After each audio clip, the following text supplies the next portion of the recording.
silly because I was struggling with my e-reader on my desktop, and I couldn't understand why I couldn't get 2 pages on the screen at the same time.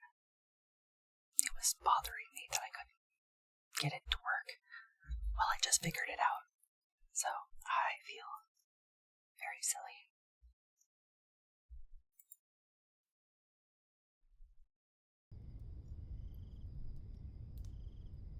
Alright.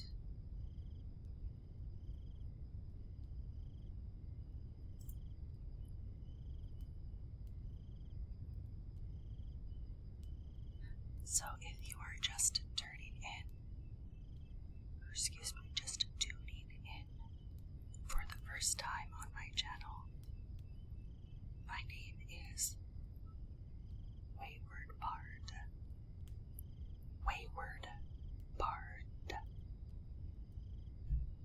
And I am a book streamer. I read books from the public domain. DA Vids, thank you so much for the follow. I really appreciate it. Thank you so very much. I don't typically do a lot of ASMR triggers like a lot of other channels do. My primary goal is to do just reading books for bedtime stories. If you go to my About tab, you can see there is a suggestion box. If you can find a book that's in the public domain on projectgutenberg.org that you would like me to read at any time, feel free to add that to the list and I'll make sure to take a look at it. You don't have to include the link, you just need the title of the book and the author. Right now, I am reading 2 separate books. The first book is Among the Gnomes, which I read during my daytime slot at regular volume with lo-fi music playing in the background. I typically do them in sprints, Pomodoro sprints. That way I also make time to get up and stretch and drink water and refill my glass if I need to. So make sure to follow that model if you find that it works for you. The VODs that I post afterwards are usually posted without breaks. They just go from one point to the end. So if you find yourself just wanting to listen to the story without any of the breaks afterward, I usually post them within a couple days after streaming. I also usually take the time at the beginning of the stream and choose a little outfit for my avatar person right here. I already picked one ahead of time because I knew I was going to be a little late today, and I'm sorry for that. Please forgive me.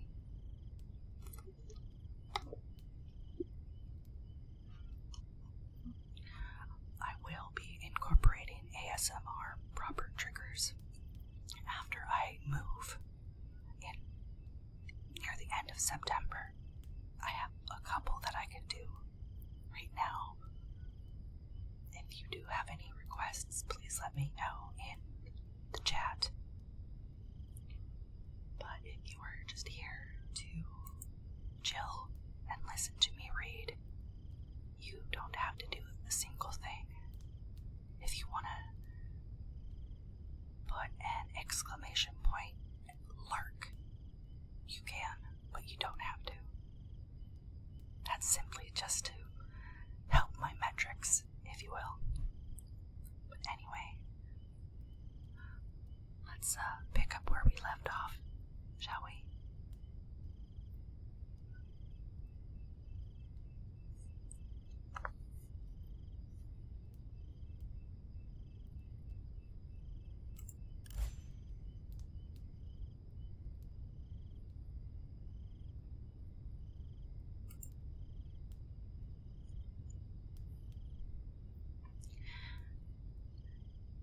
Captain Smollett, the squire, and Dr. Livesey were talking together on the quarter-deck, and anxious as I was to tell them my story, I durst not interrupt them openly. While I was still casting about in my thoughts to find some probable excuse, Dr. Livesey called me to his side.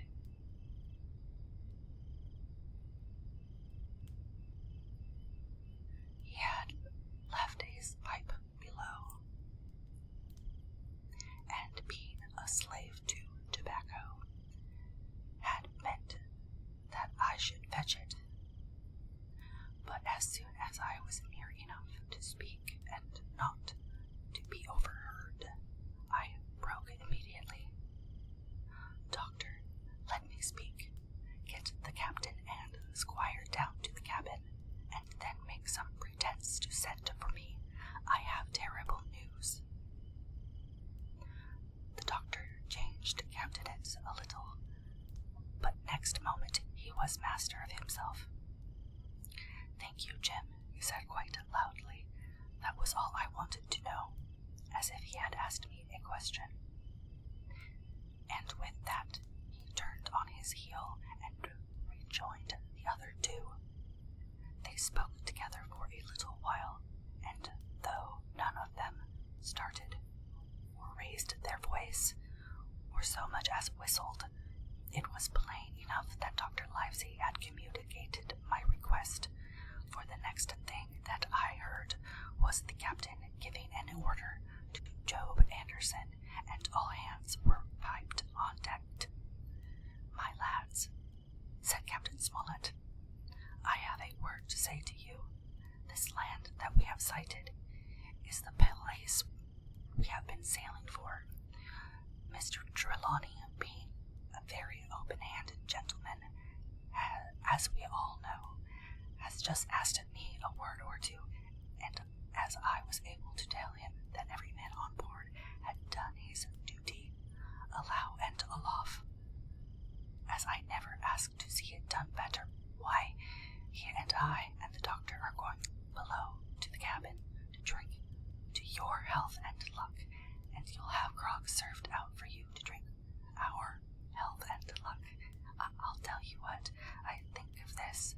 I think it's handsome, and if you think as I do, you'll give a good sea cheer for the gentleman that does it.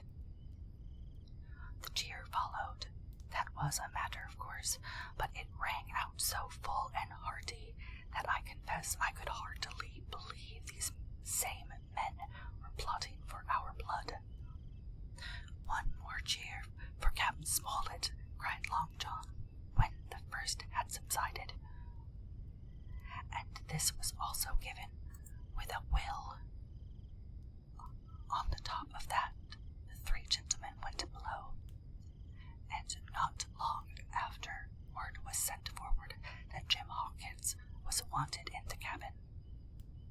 I found them all three seated round the table, a bottle of Spanish wine and some raisins before them, and the doctor smoking away with his wig on his lap, and that, I knew, was a sign that he was agitated. The stern window was open, for it was a warm night, and you could see the moon shining behind on the ship's wake. Now, Hawkins, said the squire, you have something to say. Speak up.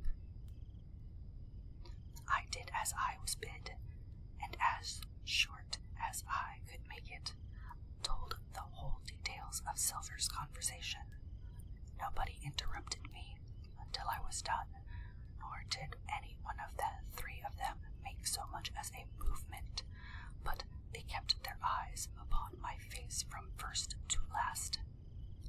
"Jim," said Dr. Livesey, "take a seat."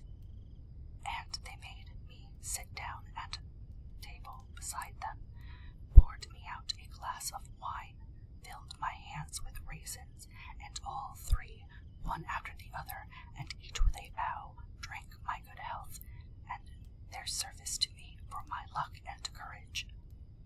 "Now, Captain," said the squire, "you were right, and I was wrong. I own myself an ass, and I await your orders." "No more an ass than I, sir," returned the captain.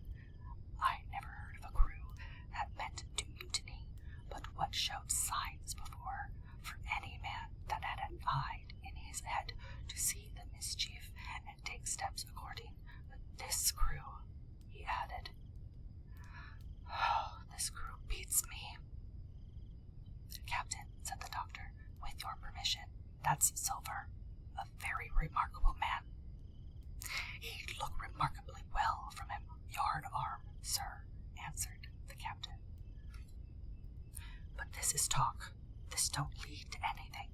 I see 3 or 4 points, and with Mr. Trelawney's permission, I'll name them." "You, sir, are the captain. It is for you to speak," says Mr. Trelawney grandly. "First point," began Mr. Smollett. "We must go on, because we can't turn back. If I gave the word to go about, they would rise at once. Second point, we have time before us, at least until the treasure's found. Third point, there are faithful hands. Now, sir, it's got to come to blows sooner or later, and what I propose is to take time by the forelock, as they saying is, and come to blows some fine day when they least expect it. We can count, I take it, on your own home servant, Mr. Trelawney?" "As upon myself," declared the squire. 3, reckoned the captain. "Ourselves make 7, Count Hawkins here. Now, about the honest hands." "Most likely Trelawney's own men," said the doctor, "those he had picked up for himself before he lit on Silver." "Nay," replied the squire, "Hans was one of mine." "I did think I could have trusted Hans," added the captain. "And to think that they're all Englishmen," broke out the squire. "Sir, I could find it in my heart to blow the ship up." "Well, gentlemen," said the captain, "the best that I can say is not much. We must lay to, if you please, and keep a bright lookout. It's trying on a man, I know. It would be pleasanter to come to blows, but there's no help for it till we know our men. Lay to and whistle for a wind, that's my view. Jim here," said the doctor, "can help us more than anyone. The men are not shy with him, and Jim is a noticing lad. Hawkins, I put prodigious faith in you," added the squire. I began to feel pretty desperate at this, for I felt altogether helpless, and yet, by an odd train of circumstances, it was indeed through me that safety came. In the meantime, talk as we pleased, there were only 7 out of the 26 on whom we knew we could rely. Out of these 7, one was a boy, so that the grown men on our side were 6 to their 19. Part 3, My Shore Adventure. Chapter 13, How I Began My Shore Adventure. The appearance of the island when I came on deck next morning was altogether changed. Although the breeze had now utterly ceased, we had made a great deal of way during the night, and were now lying becalmed about half a mile to the southeast of the low eastern coast. Gray-colored woods covered a large part of the surface,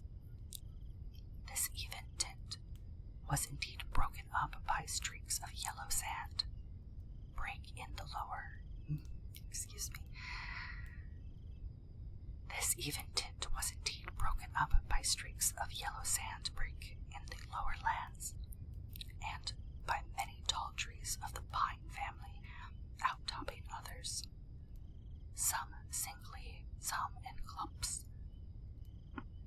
But the general coloring was uniform and sad. The hills ran up clear above the vegetation in spires of naked rock. All were strangely shaped, and the spyglass, which was by 300 or 400 feet the tallest on the island, was likewise the strangest in configuration, running up sheer from almost every side, and then suddenly cut off at the top like a pedestal to put a statue upon. The Hispaniola was rolling scuppers under in the ocean swell. The booms were tearing at the blocks. The rudder was banging to and fro, and the whole ship creaking, groaning, and jumping like a manufactory. I had to cling up tight to the backstay, and the world turned giddily before my eyes, for though I was a good enough sailor when there was a way on, this standing still and being rolled about like a bottle was a thing I never learned to stand without a qualm or so, above all in the morning on an empty stomach. Perhaps it was this, perhaps it was the look of the island with its gray, melancholy woods and wild stone spires, and the surf that we could both see and hear foaming and thundering on the steep beach, at least although the sun shone bright and hot, and the shore birds were fishing and crying all around us, and you could have thought anyone would have been glad to get to land after being so long at sea. My heart sank, as the saying is, into my boots, and from the first look onward, I hated the very thought of Treasure Island. We had a dreary morning's work before us, for there was no sign of any wind, and the boats had to be got out and mannered, and the ship warped 3 or 4 miles round the corner of the island and up the narrow passage to the haven behind Skeleton Island. I volunteered for one of the boats, where I had, of course, no business. The heat was sweltering, and the men grumbled fiercely over their work. Anderson was in command of my boat, and instead of keeping the crew aboard in order, he grumbled as loud as the worst. "Well," he said with an oath, "it's not forever." I thought this was a very bad sign, for up to that day the men had gone briskly and willingly about their business, but the very sight of the island had relaxed the cords of discipline. All the way in, Long John stood by the steersman and conned the ship. He knew the passage like the palm of his hand, and though the men in the chains got everywhere more water than was down in the chart, John never hesitated once. "There's a strong scour with the ebb," he said, "and this here passage has been dug out in a manner of speaking with a spade." He brought up just where the anchor was in the chart, about 1/3 of a mile from each shore, the mainland on one side and Skeleton Island on the other. The bottom was clean sand. The plunge of our anchor sent up clouds of birds wheeling and crying over the woods, but in less than a minute they were down again, and all was once more silent. The place was entirely landlocked, buried in woods, the trees coming right down to high water mark, the shores mostly flat, and the hilltops standing round at a distance in a sort of amphitheater, one here, one there. 2 little rivers, or rather 2 swamps, emptied out into this pond, as you might call it, and the foliage round that part of the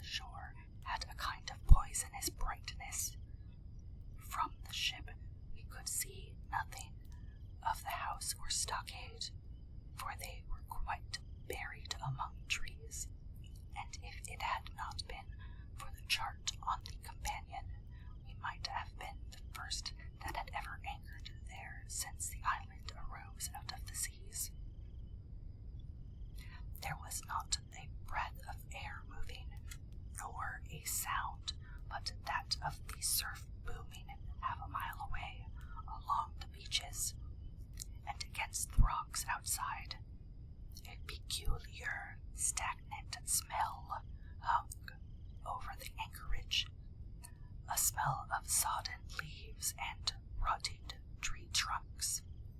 I observed the doctor sniffing and sniffing like someone tasting a bad egg. I don't know about treasure, he said, but I'll stake my wig there's fever here. If the conduct of the men had been alarming in the boat, it became truly threatening when they had come aboard. They lay about the deck growling together in talk. The slightest order was received with a black look and grudgingly and carelessly obeyed. Even the honest hands must have caught the infection, for there was not one man aboard to mend another. Mutiny, it was plain, hung over us like a thundercloud. And it was not only we of the cabin party who perceived the danger. Long John was hard at work, going from group to group, spending himself in good advice, and as for example, no man could have shown a better. He fairly outstripped himself in willingness and civility. He was all smiles to everyone.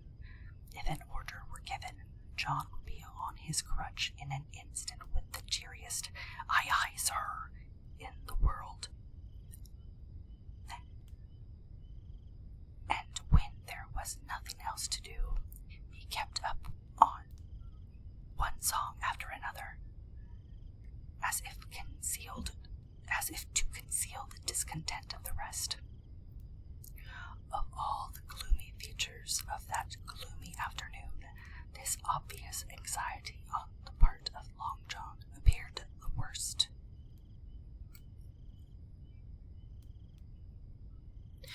We held a council in the cabin. "Sir," said the captain, "if I risk another order, the whole ship will come about our ears by the run. You see, sir, here it is. I get a rough answer, do I not? Well, if I speak back, Pikes will be going in 2 shakes. If I don't, Silver will see there's something under that, and the game is up. Now we've only one man to rely on." "Then who is that?" asked the squire. "Well, Silver, sir," returned the captain. "He's as anxious as you and I to smother things up. This is a tiff. He'd soon talk him out of it if he had the chance, and what I propose to do is to give him the chance. Let's allow the men an afternoon ashore. If they all go, why, we'll fight the ship.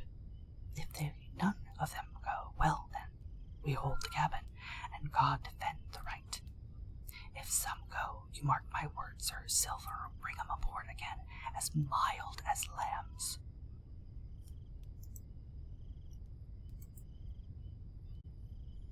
It was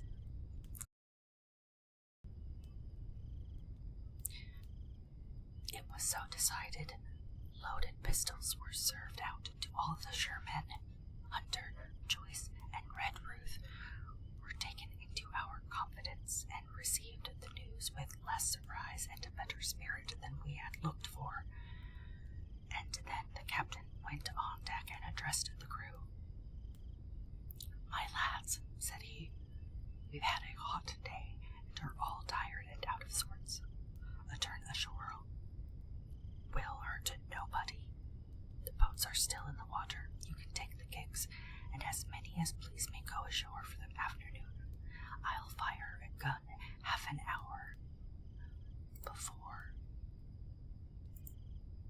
sundown."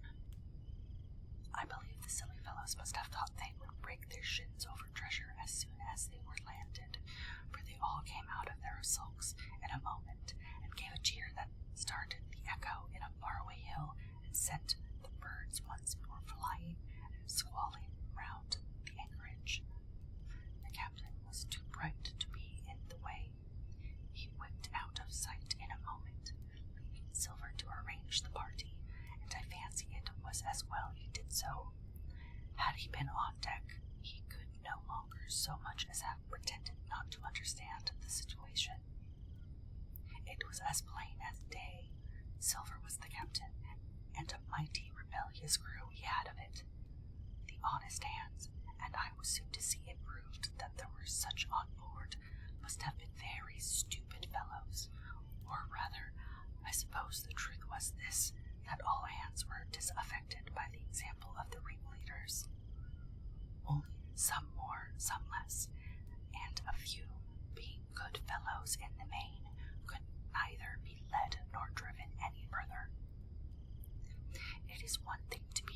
and skulk, and quite another to take a ship and murder a number of innocent men. At last, however, the party was made up. 6 fellows were to stay on board, and the remaining 13, including Silver, began to embark. Then it was that there came into my head the first of the mad notions that contributed so much to save our lives.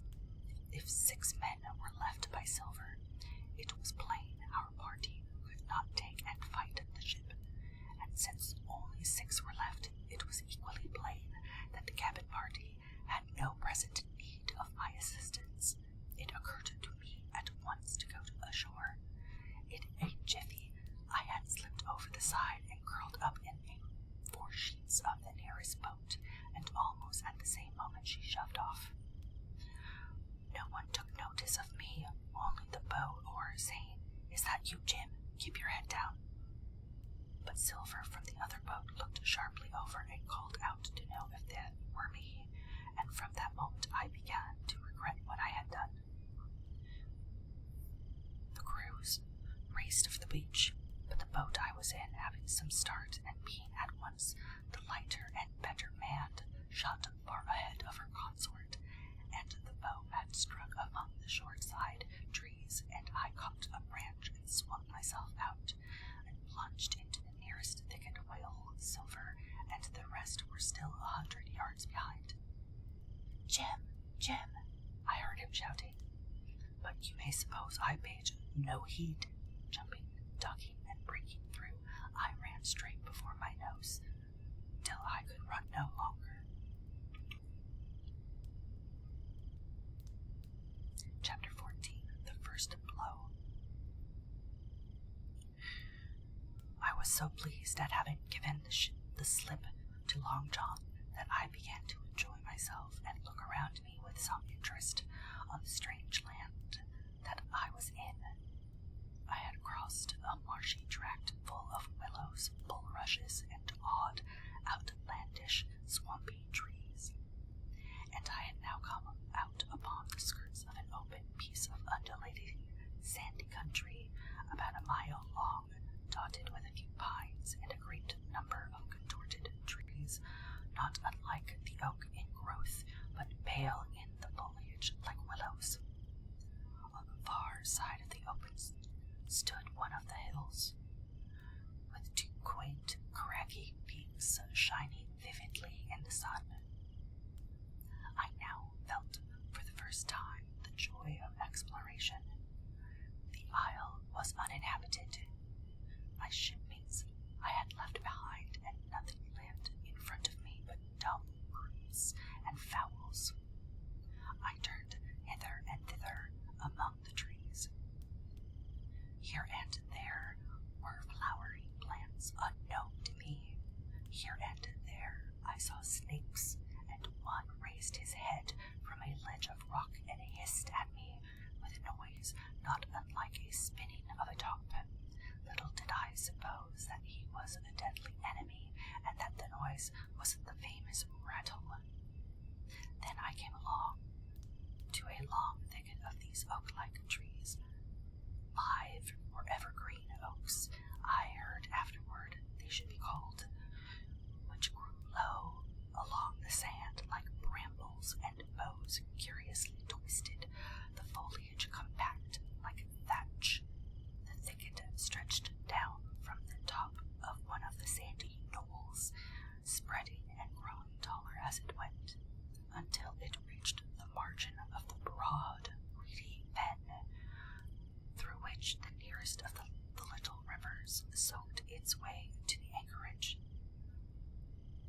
The marsh was steaming in the strong sun, and the outline of the spyglass trembled through the haze. All at once there began to go a sort of bustle among the bulrushes. A wild duck flew up with a quack. Another followed, and soon over the whole surface of the marsh a great cloud of birds hung, screaming and circling in the air. I judged at once that some waters of the fen. Nor was I deceived, for soon I heard the very distant and low tones of a human voice, which, as I continued to give ear, grew steadily louder and nearer. This put me in a great fear, and I crawled under the cover of the nearest live oak and squatted there, hearkening, as silent as a mouse. Another voice answered, and then the first voice, which I now recognized to be Silver's, once more took up the story and ran on for a while up in a stream, only now and again interrupted by the other. By the sound, they must have been talking earnestly and almost fiercely, but no distinct word came to my hearing. At last, the speakers seemed to have paused and perhaps to have sit down, for not only did they cease to draw any nearer, but the birds themselves began to grow more quiet and to settle again to their places in the swamp.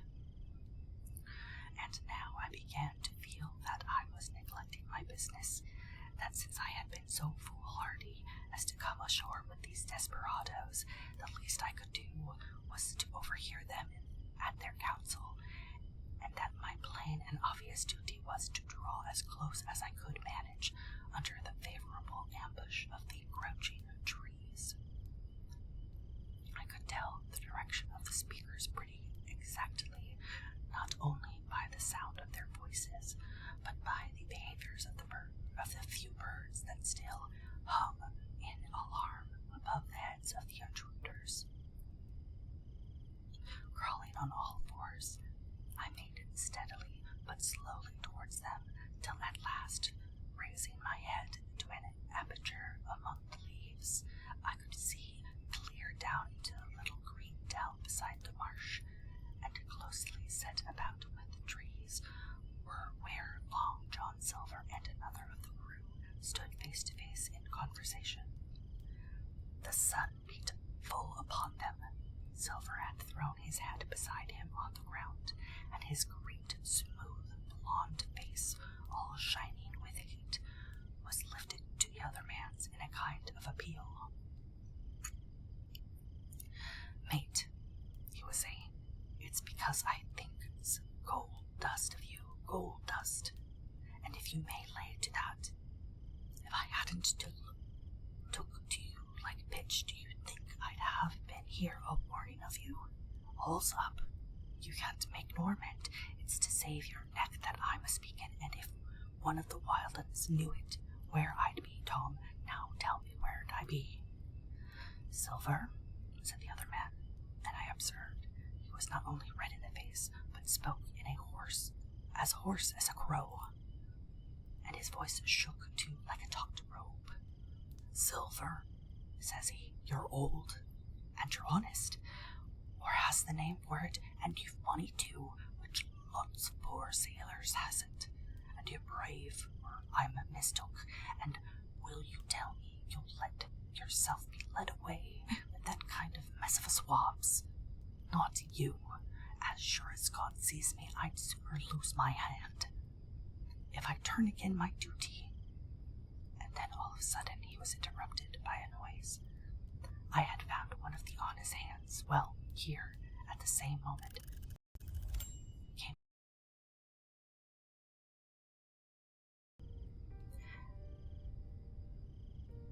and then all of a sudden he was interrupted by a noise. I had found one of the honest hands. Well, here at the same moment came news of another. Far away, out in the marsh, there arose all of a sudden a sound like a cry of anger, then another one on the back of it, and then one horrid, long-drawn scream. The rocks of the spyglass re-echoed it a score of times. The whole troops of marsh birds rose again, darkening heaven with a simultaneous whir, and long after the death yell that was still ringing in my brain, silence had re-established its empire, and only the rustling of the rescinding birds and the boom of the distant surges disturbed the languor of the afternoon. Tom had leapt at the sound like a horse at the spur, but Silver had not winked an eye. He stood where he was, resting lightly on his crutch, watching his companion like a snake about to spring.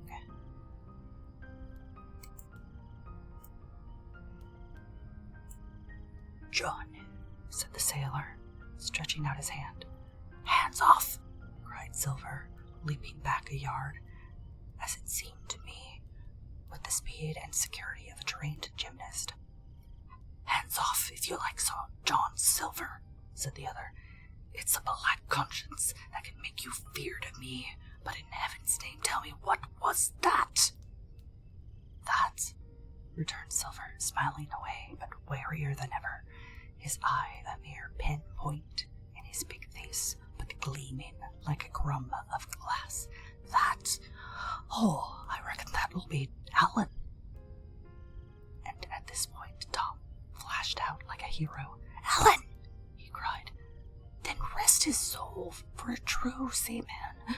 As for you, John Silver, long you've been a mate of mine, but you're a mate of mine no more.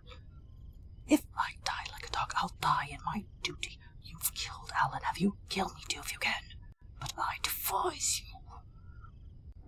And with that, this brave fellow turned his back directly on the cook and set off walking for the beach. But he was not destined to go far. With a cry, John seized the branch of a tree, whipped the crutch out of his armpit, and sent that uncouth missile hurtling through the air. It struck poor Tom, point foremost, and with stunning violence, right between the shoulders in the middle of his back. His hands flew up, and he gave a sort of gasp and fell.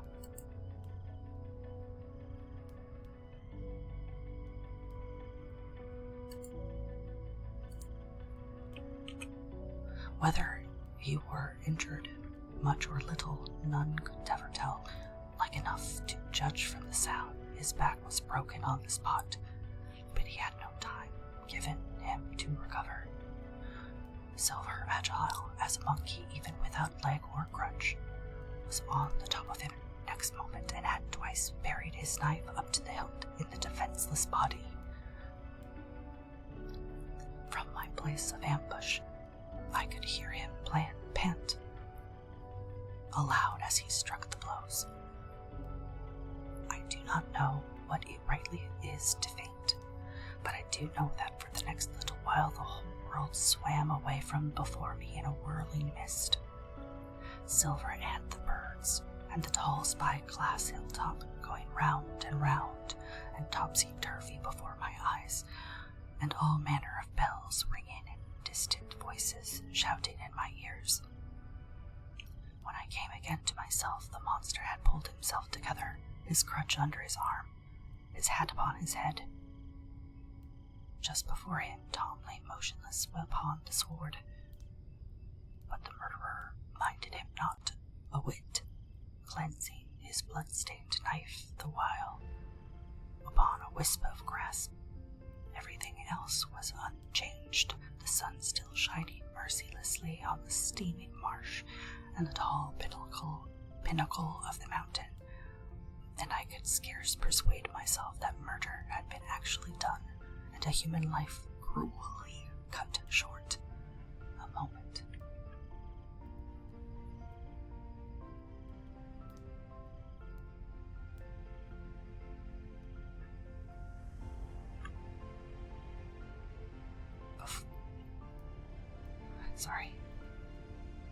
And I could scarce persuade myself that a murder had been actually done and a human life cruelly cut short a moment since before my eyes. But now John put his hand into his pocket, brought out a whistle, and blew upon it several modulated blasts that rang far across the heated air.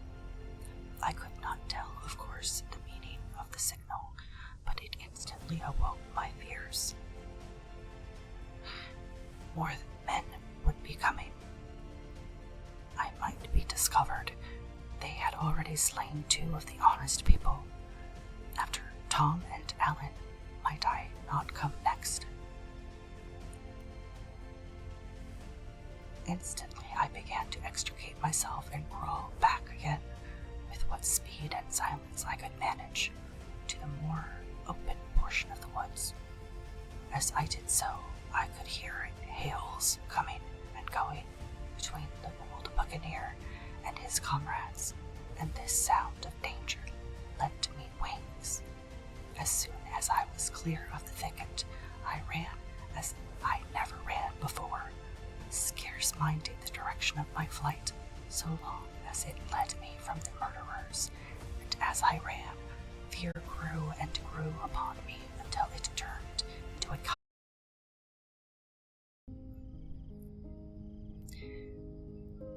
Indeed, could anyone be more entirely lost than I? When the gun fired, how should I dare to go down to the boats among those men fiends, still smoking from their crime? Would not the first of them who saw me wring my neck like a snipe's? Would not my absence itself be an evidence to them of my alarm, and therefore of my fatal knowledge? It was all over, I thought. Goodbye to the Hispaniola, goodbye to the squire, the doctor, and the captain. There was nothing left for me but death by starvation or death by the hands of the mutineers.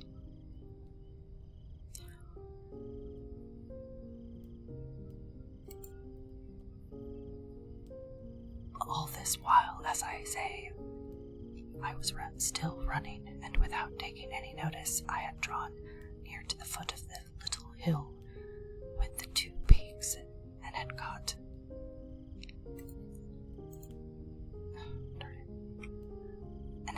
into a part of the island where the live oaks grew more widely apart and seemed more like forest trees in their bearing and dimensions. Mingled with these were a few scattered pines, some 50, some nearer 17 feet high.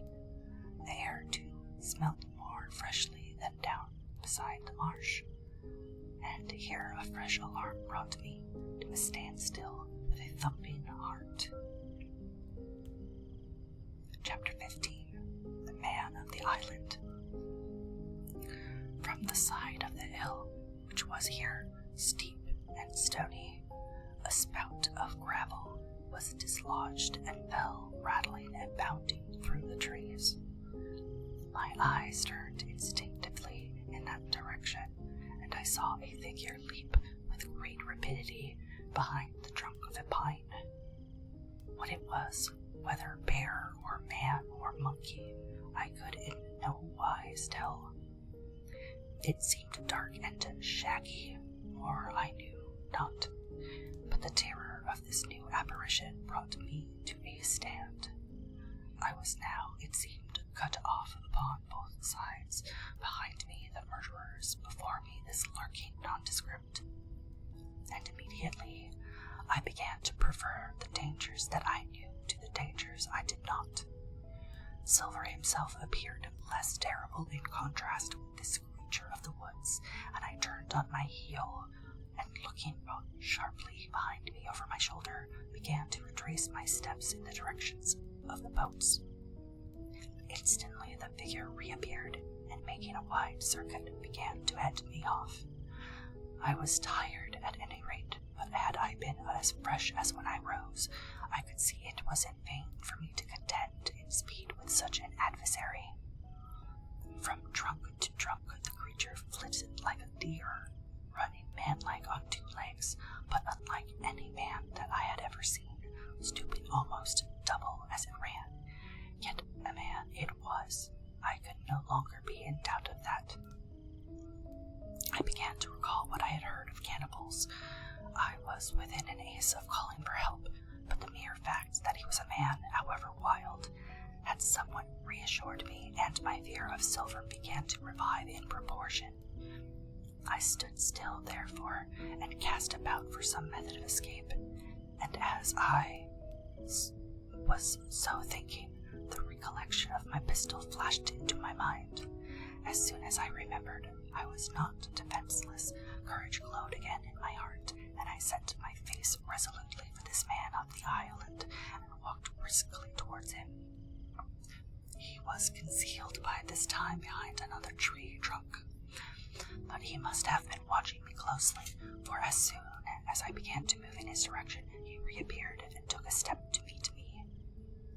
Then he hesitated, drew back, came forward again, and at last, to my wonder and confusion, threw himself on his knees and held out his clasped hands in supplication.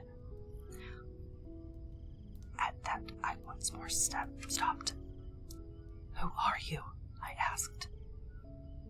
"Ben Gunn," he answered, and his voice sounded hoarse and awkward, like a rusty lock. "I'm poor Ben Gunn, I am, and I haven't spoken with a Christian these 3 years." I could now see that he was a white man like myself, and that his features were even pleasing. His skin, wherever it was exposed, was burnt by the sun. Even his lips were black, and his fair eyes looked quite startling in so dark of a face. Of all the beggar men that I had seen or fancied, he was the chief raggedness. His clothes were tattered. He was clothed with tatters of old ship's canvas and old sea cloth, and this extraordinary patchwork was all held together by a system of the most various and incongruous fastenings. Brass buttons, bits of stick, and loops of tarry gaskin. About his waist he wore an old brass-buckled leather belt, which was the one thing solid in his whole accoutrement. 3 years, I cried. Were you shipwrecked? Nay, mate, said he. I was marooned.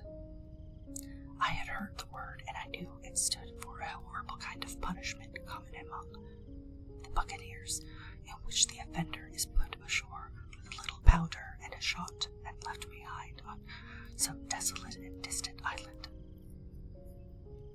Marooned 3 years agone, he continued, and lived on goats since then, and berries and oysters.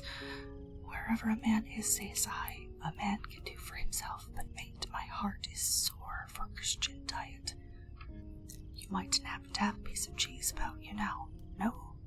Well, many's the long night I've dreamt of cheese. Toasted mostly, and woke up again, and here I were. If ever I can get aboard again, I said, you shall have cheese by the stone.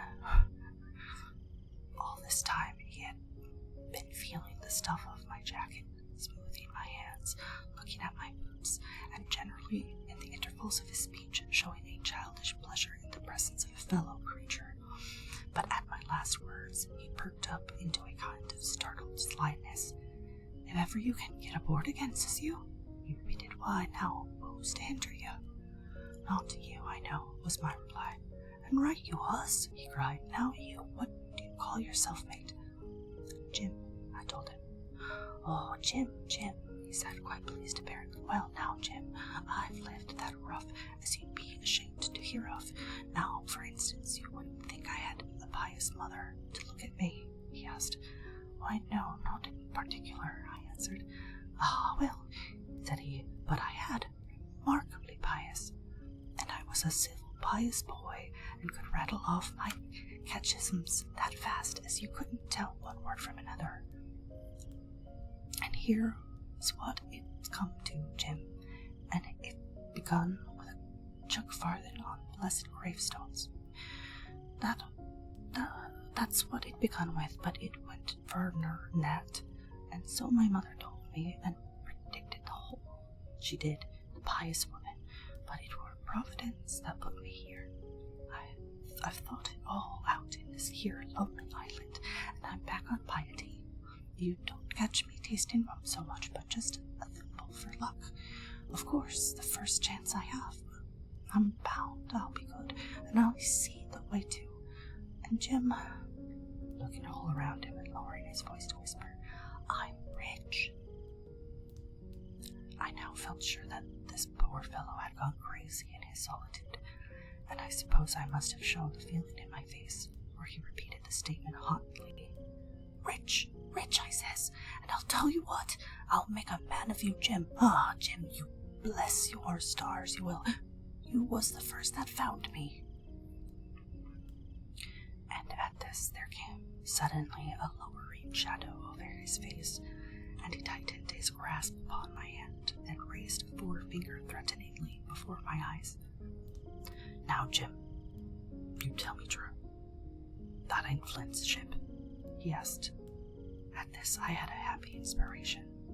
I began to believe that I had found an ally, and I answered him at once. It's not Flint's ship, and Flint is dead, but I'll tell you true as you ask me, there are some of Flint's hands aboard. Worse luck for the rest of us. Oh, not a man with one leg, he gasped. Silver, I asked. Ah, Silver, says he, that were his name. He's the cook and the ringleader, too. He was still holding me by the wrist, and at that he gave it quite a ring. If you was sent by Long John, he said, I'm as good as pork, and I know it. But where was you, do you suppose? I had made my mind up in a moment, and by way of his answer, told him the whole story of our voyage and the predicament in which we found ourselves. He heard me with the keenest interest, and when I had done, he patted me on the head. You're a good lad, Jim, he said, and you're all in a clove-hitch, ain't you? Well, you just put your trust in Ben Gunn. Ben Gunn's the man to do it. Do you think it likely now that your squire will prove a liberal-minded one in case of help, him being in a clove-hitch, as you remark? I told him the squire was the most liberal of men.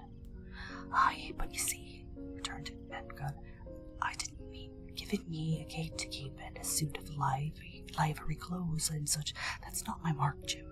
What I mean is, would he be likely to come down to the tune of, say, £1,000 out of money that's as good as a man's own already?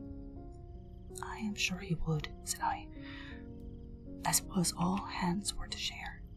And a passage home, he added with a look of great shrewdness. Why, I cried, the squire's a gentleman, and besides, if we got rid of the others, we should want to help you work the vessel home.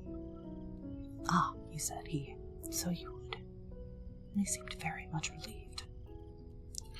Now I tell you what, he went on, so much I'll tell you, and no more. I were in Flint's ship when he buried the treasure, he and 6 along, 6 strong seamen. They was ashore nigh on a week, and us standing off and on in the old walrus.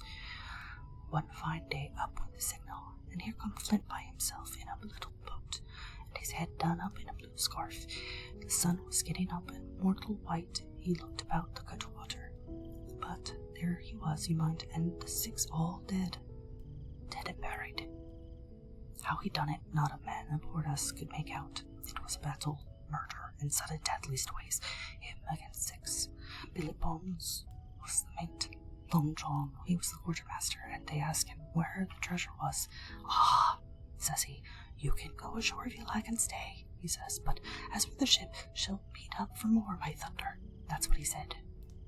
Well, I was in another ship 3 years back, and we sighted this island. Boys, said I, here's Flint's treasure. Let's land and find it. The captain was displeased at that, but my messmates were all of a mind and landed. 12 days they looked for it, and every day they had the worst word for me, until one fine morning all hands went aboard. As for you, Benjamin Gunn, they says, here's a musket, they says, and a spade and a pickaxe. You can stay here and find Flint's money for yourself, they says. Well, Jim, 3 years have I been here, and not a bite of Christian diet from that day to this, but now you look here, you look at me. Do I look like a man before the mast? No, says you, nor I weren't neither, says I. And with that he winked and pinched me hard. Just you mentioned them words to your squire, Jim, he went on. Nor he weren't, neither. That the words. 3 years he were the man of this island, light and dark, fair and sometimes he would maybe think upon a prayer, says you, and sometimes he would maybe think of his old mother, so be as she's alive, you'll say. But the most part of Gun's time, this is what you'll say, the most part of his time was took up with another matter, and then you'll give him a nip like I do. And he pinched me again in the most confidential manner. Then, he continued, then you'll up and you'll say this, Gun is a good man, you'll say, and he puts a precious sight more confidence, a precious sight mind to that, in a gentleman born in these gentlemen of fortunes, having been one himself. Well, I said, I don't understand one word that you've been saying, but that's neither here nor there, for how am I to get aboard? Ah, said he, that's the hitch for sure. Well, there's my boat that I made with my 2 hands. I keep her under the white rock. If the worst come to worst, I might try that after dark. Hi! He broke out. What's that? For just then, although the sun had still an hour or 2 to run, all the echoes of the island awoke and bellowed to the thunder of a cannon. They have begun to fight, I cried. Follow me! And I began to run towards the anchorage, my terrors all forgotten, while close at my side the marooned man in his goatskins trotted easily and lightly. Left, says he. Keep to your left hand, mate, Jim, under the trees with you. There's where I killed my first goat. They don't come down here now. They're all masticated on the mountains for the care of Benjamin Gunn. Ah, and there's the cemetery. Cemetery he must have meant. Cemetery he must have meant. You see the mountains. I come here and prayed now and then, when I thought maybe a Sunday would be about due. It wasn't quite a chapel, but it seemed more solemn-like. And then you says Ben Gunn was short-handed. No chaplain, no, nor so much as a Bible and a flag. You says. So he kept talking as I ran, neither expecting nor receiving any answer. The cannon shot was followed after a considerable interval by a volley of small arms. Another pause, and then, not a quarter of a mile in front of me, I beheld the Union Jack fluttering in the air above the wood. Part 4. The Stockade. Chapter 16. Narrative continued by the doctor. How the ship was abandoned. It was about 1:30, 3 bells in the sea phrase, that the 2 boats went ashore from the Hispaniola. The captain, the squire, and I were talking matters over in the cabin. Had there been a breath of wind, we should have fallen on the 6 mutineers who were left aboard with us, slipped our cable and away to sea. But the wind was wanting, and to complete our helplessness, down came Hunter, the news that Jim Hawkins had slipped into a boat and was gone ashore with the rest. It never occurred to us to doubt Jim Hawkins, but we were alarmed for his safety. With the men in the temper that they were in, it seemed any even chance if we should see the lad again. We ran on deck. Pitch was bubbling in the seams. The nasty stench of the place turned me sick. If ever a man smelt fear and dysentery, it was in that abominable anchorage. The 6 scoundrels were sitting grumbling under a sail in the forecastle. Ashore we could see the gigs made fast and men sitting in each, hard by where the river runs in. One of them was whistling Le Bolero. Whiting was a strain, and it was decided that Hunter and I should go ashore with the jolly boat in quest of information. The gigs had leaned to their right, but Hunter and I pulled straight in the direction of the stockade upon the chart. The 2 who were left guarding their boats seemed in a bustle at our appearance. Le Bolero stopped off, and I could see the pair discussing what they ought to do. Had they gone and told Silver, all might have turned out differently. But they had their orders, I suppose, and decided to sit quietly where they were and hark back again to Le Bolero. There was a slight bend in the coast, and I steered so as to put it between us. Even before we landed, we had thus lost sight of the gigs. I jumped out and came as near running as I durst, with a big silk handkerchief under my hat for coolness' sake, and a brace of pistols ready, primed for safety. I had not gone 100 yards when I reached the stockade. this was how it was. A spring of clear water rose almost at the top of a knoll. Well, on the knoll and enclosing the spring, they had clapped a stout log house fit to hold 20 of people on a bench and a loophole for a musketry on either side. All round this they had cleared a wide space, and then the thing was completed by a paling 6 feet high, without door or opening, too strong to pull down without time and labor, and too open to shelter the besiegers. The people in the log house had them in every way. They stood quiet in shelter and shot the other like partridges. All they wanted was a good watch and food, for short of a complete sunrise, they might have held the place against a regiment.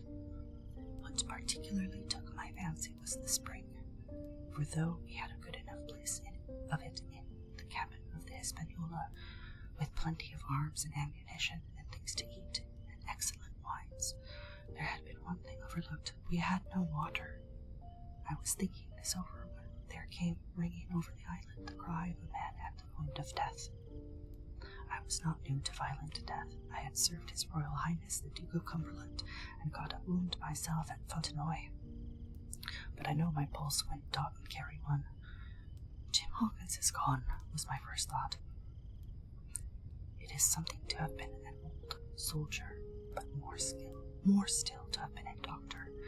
There is no time to dilly-dally in our work, and so now I made up my mind instantly, with no time lost, returned to the shore and jumped on board the jolly boat.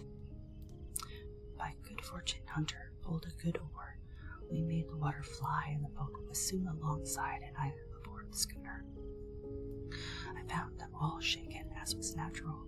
The squire was sitting down, as white as a sheet, thinking of the harm he had led us to, the good soul, and one of the 6 forecastle hands was a little bitter. "There's a man," says Captain Mullet, nodding towards him, "new to this work. He came nigh hand fainting, Doctor, when he heard the cry. Another touch of the rudder, and that man will join us." I told my plan to the doctor.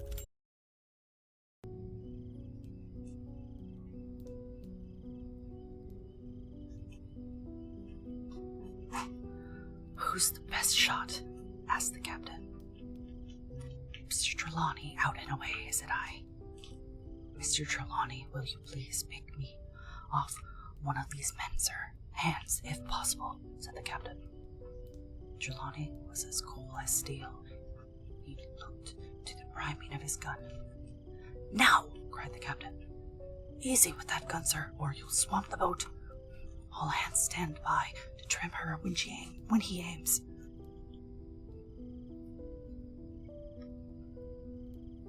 The squire raised his gun. The rowing ceased, and we leaned over to the other side to keep the balance, and all was so nicely contrived that we did not ship a drop. They had the gun, by this time, slewed round upon the swivel, and Hans, who was at the muzzle with the rammer, was in consequence the most exposed. However, we had no luck, for just as Trelawney fired, down he stooped. The ball whistled over him, and it was one of the other 4 who fell. The cry he gave was echoed not only by his companions on board, but by a great number of voices from shore, and looking in that direction, I saw the other pirates trooping out from among the trees and tumbling into their places in the boats.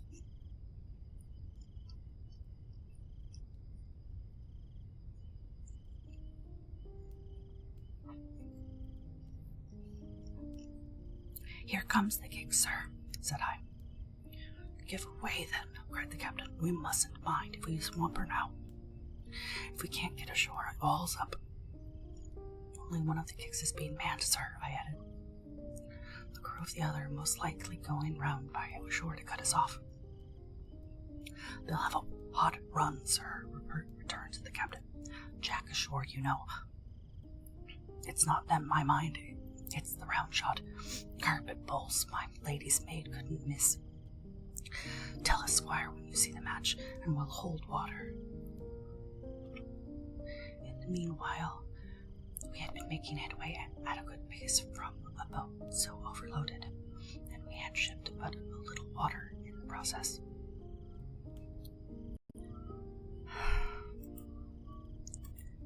Sorry, just... We were now close in, 30 or 40 strokes, and we should reach for her.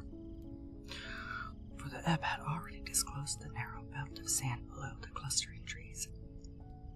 The gig was no longer to be feared. The little point had already concealed it from our eyes. The ebb tide, which had so cruelly delayed us, was now making reparations and delaying our assailants. The one source of danger was the gun. If I durst, said the captain, I'd stop and pick off another man. But it was plain that they meant nothing should delay their shot. They had never so much as looked at their fallen comrade, though he was not dead, and I could see him trying to crawl away. "Ready!" cried the squire. "Hold!" cried the captain, quick as an echo. And he and Redruth backed with a great heave that sent her stern bodily up under water. The report fell in at the same instant of time. This was the first that Jim heard, the sound of the squire's shot not having reached him. Where the ball passed, not one of us precisely knew, but I fancy it must have been over our heads, and that the wind of it may have contributed to our disaster. At any rate, the boat sank by the stern quite gently in 3 feet of water, leaving the captain and myself facing each other on our feet. The other 3 took complete headers and came up again drenched and bubbling. So far, there was no great harm. No lives were lost, and we could wade ashore in safety, but there were all our stores at the bottom. To make things worse, only 2 guns out of the 5 remained in a state for service. Mine I snatched from my knees and held over my head by a sort of instinct. As for the captain, he had carried his over his shoulder like a bandolier, and like a wise man, locked uppermost. The other 3 had gone down with the boat. To add to our concern, we heard voices already drawing near us in the woods along the shore, and we had not only the danger of being cut off from the stockade in our half-crippled state, but the fear before us whether, if Hunter and Joyce were attacked by half a dozen, they would have the sense and conduct to stand firm. Hunter was steady, that we knew. Joyce was a doubtful case, a pleasant, polite man for a valet, and to brush one's clothes, but not entirely fitted for a man as a man of war. With all this in our minds, we waded ashore as fast as we could, leaving behind us the poor jolly boat and a good half of our powder and provisions. Chapter 18. End of the first day's fighting. We made our best speed across the ship. We made our best speed across the strip of wood that now divided us from the stockade, and at every step we took, the voices of the buccaneers rang nearer. Soon we could hear their footfalls as they ran across the crackings of the branches, as they breasted across a bit of thicket. I began to see we should have a brush for it in earnest, and looked to my primate. "Captain," said I, "Trelawney is a dead shot. Give him your gun. His own is useless." They exchanged guns, and Trelawney, silent and cool as he had been since the beginning of the bustle, hung a moment on his heel to see that all was fit for service. At the same time, observing Ray to be unarmed, I handed him my cutlass. It did all our hearts good to see him spit in his hand, knit his brow, and make the blade sing through the air. It was plain from every line of his body that our new hand was worth his insult. 40 paces farther, we came to the edge of the wood and saw the stockade in front of us. We struck the enclosure about the middle of the south side, and almost at the same time 7 mutineers, Job Anderson, the boatswain, and at their head, appeared in full cry at the southwestern corner.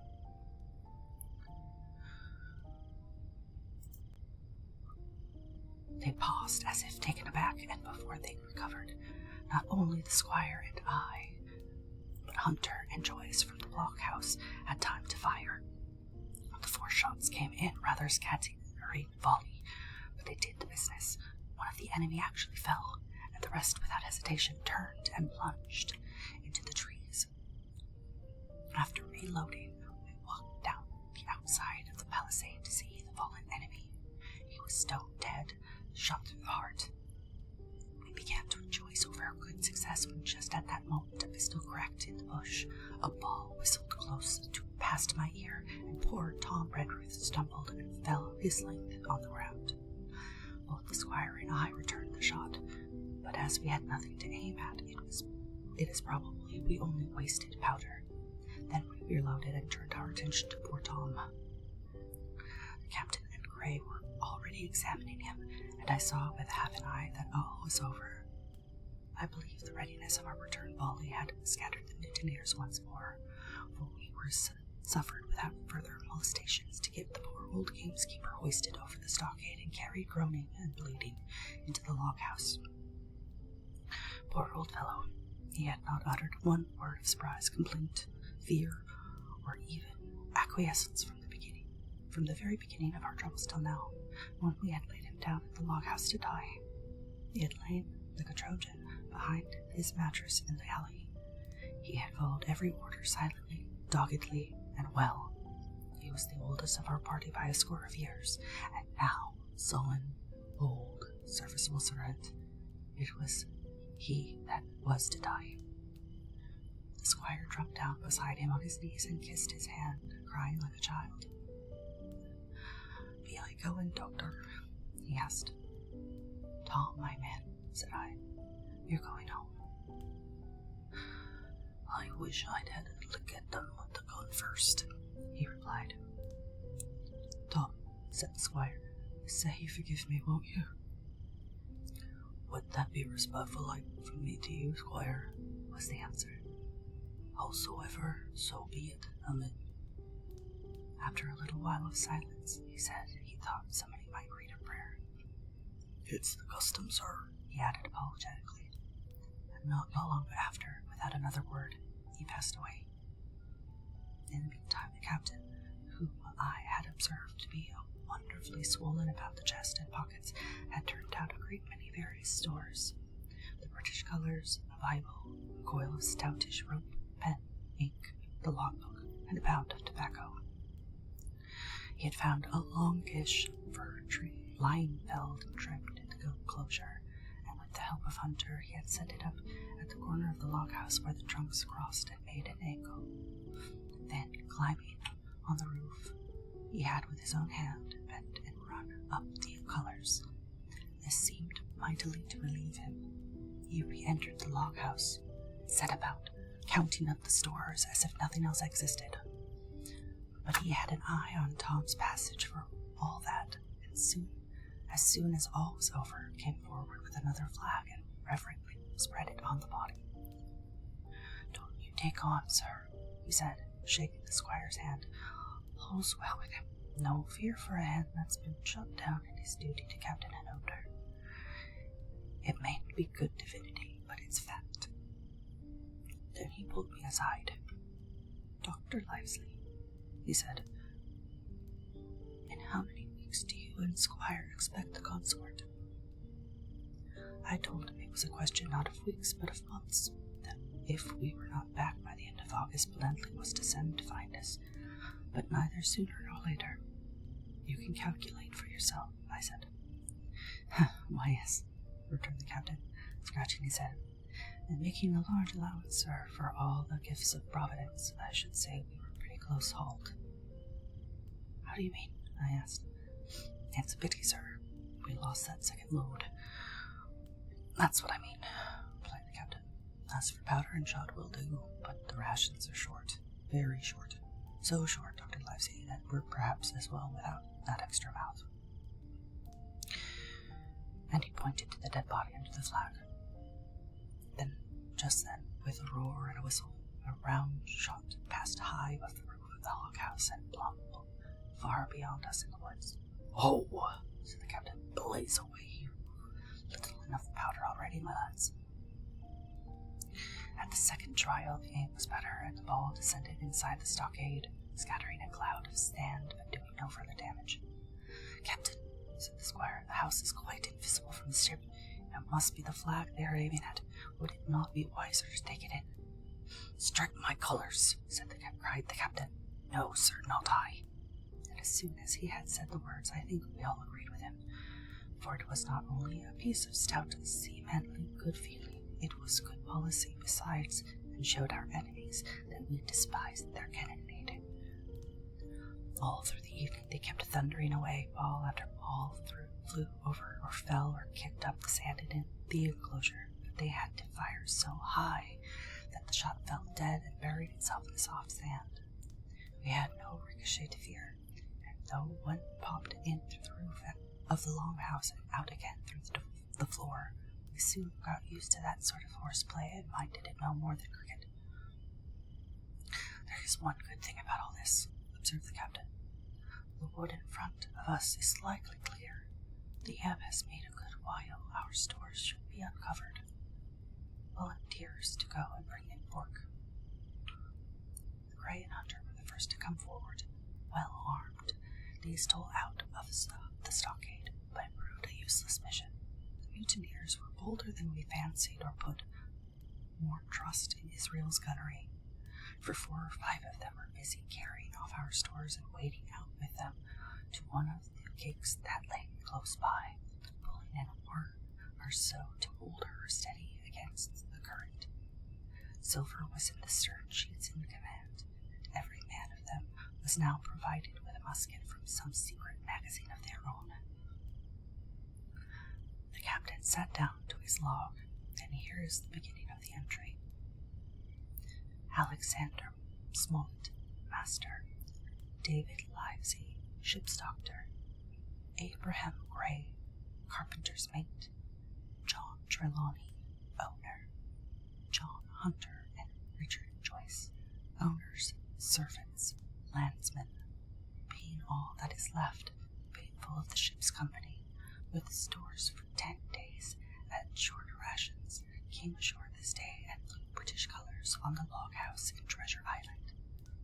Thomas Redruth, owner's servant, landsman, shot by the mutineers. James Hawkins, cabin boy. And at that same time I was wondering over poor Jim Hawkins' fate. A hail on the land side. "Someone's hailing us," said Hunter, who was on guard. "Doctor, Squire, Captain." "Hello, Hunter, is that you?" came the cries. And as I ran to the door in time to see Jim Hawkins safe and sound, come climbing over the stockade. Chapter 19. Narrative resumed by Jim Hawkins. The garrison in the stockade. As soon as Ben Gunn saw the colors, he came to a halt, stopped me by the arm, and sat down. "Now," said he, "there's your friends, sure enough." "Far more likely it's mutineers," I answered. "That," he cried. "Why, in a place like this, where nobody's put in, but gentlemen of fortune silver would fly the Jolly Roger, you don't make no doubt of that. No, that's your friends. There's been blows too, and I reckon your friends has had the best of it. And here they are ashore in that old stockade as was made years and years ago by Flint. Ah, he was the man to have us headpiece, was Flint. Barring rum, his match were never seen. He were afraid of none, not he. Only silver. Silver was that genteel." "Well," said I, "that may be so, and so be it. All the more reason that I should hurry on and join my friends." "Nay, mate," returned Ben, "not you. You're a good boy, or I'm mistook, but you're only boy, all told. Now, Ben Gunn is fly. Rum wouldn't bring me there where you're going, not Rum wouldn't, till I see your born gentleman, and gets it on his word of honor, and you won't forget my words. A precious sight, that is to what you'll say. A precious sight, more confidence, and then nips him." And he pinched me the 3rd time with the same air of cleverness. "And when Bun Gun is wanted, you know where to find him, Jim. Just where you found him today. And him that comes is to have a white thing in his hand, and he's to come alone. Oh, and you say this Ben Gunn, says you, has reasons of his own. Well, said I believe I understand. You have something to propose, and you wish to see the squire or the doctor, and you're to be found where I found you. Is that all? And when, says you, he added, why, from about noon observation to about 6 bells. Good, said I, and now may I go? You won't forget, he inquired anxiously. Precious sight, and reasons of his own, says you. Reasons of his own, that's the mainstay. As between pen and pen. Well then, still holding me. I reckon you can go, Jim. And Jim, if you was to see silver, you wouldn't go far to sell Ben Gunn. The wild horses wouldn't draw it from you. No, says you. And if them pirates came ashore, Jim, what would you say but there'd be widders in the morning? Here he was interrupted by a loud report. A cannonball came tearing through the trees and pitched in the sand not 100 yards from where we two were talking. The next moment, each of us had taken to his heels.